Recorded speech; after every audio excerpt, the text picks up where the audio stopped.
حضرت عمر کا زمانہ ہے، آپ جانتے ہاتھ میں کوڑا رکھتے تھے،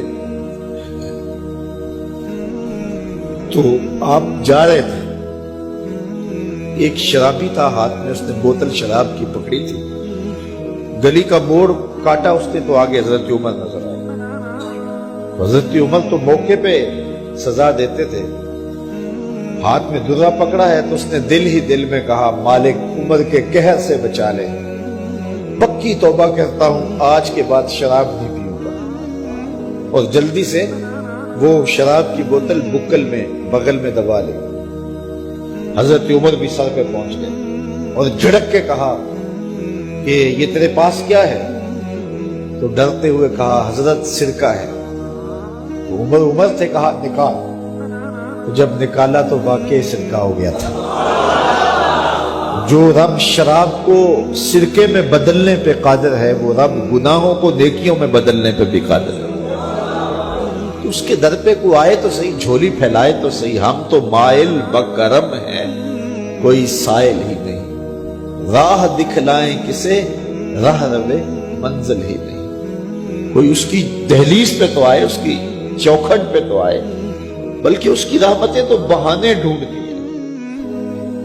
بشر حافی ایک بہت بڑے شرابی تھے اور زندگی شراب کے نشے میں دھت گزرتی تھی۔ ایک دن گلی سے گزر رہے تھے، کاغذ کا ایک ٹکڑا دیکھا، اس پہ رب کا نام لکھا تھا۔ یار بندہ گناہ گار ہو بے ادب نہ ہو، گناہ گار ہو بے ادب نہ ہو۔ تو کاغذ کے ٹکڑے پہ رب کا نام لکھا تھا، اس کو اٹھایا، چوما، صاف کیا، خوشبو لگائی اور اونچی جگہ پہ رکھ دیا کہ یہ میرے رب کا نام ہے، اور شراب پینے پھر میخانے میں چلے گئے۔ وقت کے ولی کو الہام ہوا، جا ڈھونڈ بشر کو اور میرا سلام دے اور اسے کہہ کہ تیرے رب نے تیرے سارے گناہ معاف کر دیے۔ نکلا، پوچھا بشر کون ہے؟ لوگوں نے کہا وہ تو بہت بڑا شرابی ہے۔ اللہ اکبر۔ گھر پوچھا، کہا وہ شراب خانے میں۔ شراب خانے میں پیچھے چلے گئے۔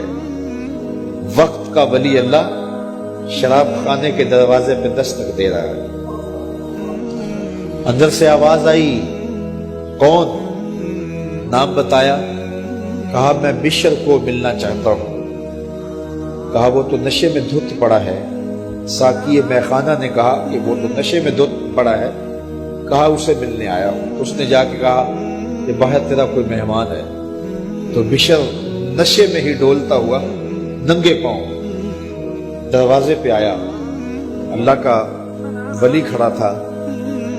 کہا کہ تیرے رب نے تجھے سلام بھیجا ہے، تو نے اس کے نام کی قدر کی تھی اور اس نے تیرے سارے گناہ معاف کر دیے۔ بشر حافی ننگے پاؤں تھے، اس وقت نشے میں تھے۔ نشہ شراب کا تھا، لیکن رب کا سلام آیا تو یہ نشہ اس سے بھی اوپر تھا۔ جھوم اٹھے اور کہا کہ میں اب رب کا سلام آیا ہے تو اب میں ننگے پاؤں تھا، اب ساری زندگی میں جوتا نہیں پہنوں گا۔ عربی میں حافی ننگے پاؤں والے کو کہتے ہیں۔ تو بشر حافی کو بشر حافی اس لیے کہتے ہیں کہ وہ ساری زندگی پھر برہنہ پا رہے، انہوں نے کبھی بھی جوتا نہیں پہنا تھا، زندگی بدل گئی، لیکن پاؤں میں جوتے نہیں پہنتے تھے کہ میرے رب کا سندیسہ جب میرے نام آیا تھا، میری جب تقدیر بدلی تھی، میرے رب نے جب مجھے محبت نامہ بھیجا تھا، مجھے سلام بھیجا تھا، پیغام بھیجا تھا، تو میرے پاؤں میں جوتا نہیں تھا۔ تو بشر حافی جوتا نہیں پہنتے تھے، تو رب نے کرم یہ کیا کہ بشر حافی نے گھر سے مسجد میں جانے کے لیے جو راستہ اختیار کرنا ہوتا تھا، اس راستے پر جانور گوبر نہیں کیا کرتے تھے، جانور نیت نہیں کیا کرتے تھے۔ یہ بشر حافی کی گزرگاہ ہے۔ ایک دن ایک شخص آیا تو جس راستے سے بشر حافی گزرتے تھے تو وہاں کسی جانور کا گوبر پڑا ہوا تھا۔ تو اس نے بلند آواز سے کہا، ایھا الناس، لوگوں سن لو، بشر حافی انتقال کر گئے۔ لوگوں نے کہا تمہیں کس نے بتایا ہے؟ کہا یہ گوبر پڑا ہوا ہے، اس کا مطلب ہے کہ آج بشر حافی اس گلی سے نہیں گزریں گے۔ تو جب پتہ کیا گیا تو حضرت بشر حافی کا واقعہ انتقال ہو گیا. کوئی سچی توبہ کرے تو صحیح, کوئی اس کی دہلیز تو آئے تو صحیح. ہم تو مائل بکرم ہیں, کوئی سائل ہی نہیں, راہ دکھلائیں کسے راہ ربے منزل ہی نہیں. کوئی جھولی تو پھیلائے وہ تو کریم ہے, اس کی تو رحمتیں آواز دے رہی ہیں, یا ایھا الانسان ما غرک بربک الکریم. او بھاگے ہوئے انسان, آجا پلٹ کے, تیرا رب بڑا کریم.